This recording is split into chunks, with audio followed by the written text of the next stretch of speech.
everyone, Leon here. Welcome back to my channel, the channel that inspires learning.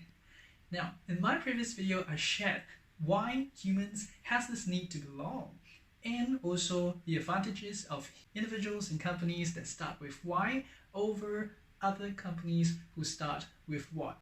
In this video, I'm going to share with you the law of diffusion of innovations and the tipping point for the products and services to spread to the mass market. So first, let us take a look at the diagram of the law of diffusion of innovations. The author sees the law of diffusion of innovations as not just the spread of innovations or technology, but as the spread of ideas as well. According to the law, the first 2.5% of the population are innovators, where they challenge the rest of us to see and think of the world a little differently.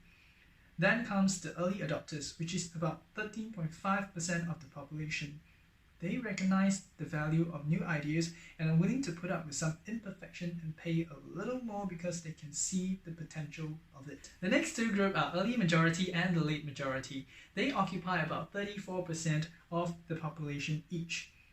These group of population are more practical-minded and rational, with the early majority being slightly more comfortable with picking up of new technologies and ideas into their lives than the late majority. Finally, at the far end of the spectrum are the laggards. They are the ones who will only buy an idea or technology when the one that they're currently using is out of production.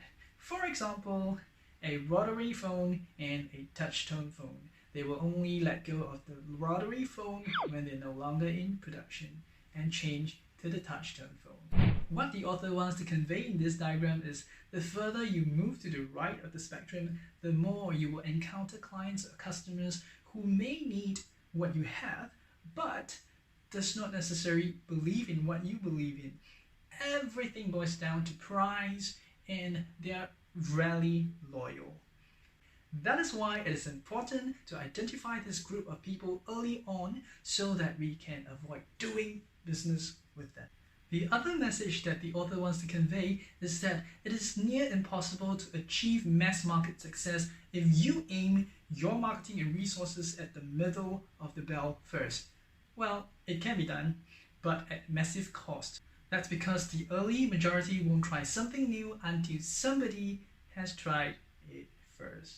Therefore, the goal of business is not to simply sell to anyone who wants what you have, but to find people who believe in what you believe in, because that is where they will perceive greater value in what you do, and they will suffer some inconvenience or pay a little bit more for your services or products. So focus on the 15 to 80% on the left side of this curve, and they will encourage the rest to follow. At this point, when you have enough people on the left side of your curve to be part of your course, it will start to tip and gain mass market acceptance. This is where your growth will not only be exponential, it will be automatic. So, how do you rally those who believe? Before I share with you in the next video, make sure you check out my previous videos on the learnings from this book I have, and these videos on the 5 love languages if you need tips to improve on your relationship with your partner. I hope this video has brought value to you. If you like this video, do subscribe to my YouTube channel for weekly learnings from the books I've read in relationship, business, and personal development. Or share it with a friend you care about, because when you share, you're not just sharing a video, you're sharing content that can make a difference in people's lives. I thank you for watching, I wish you well, and see you in the next video.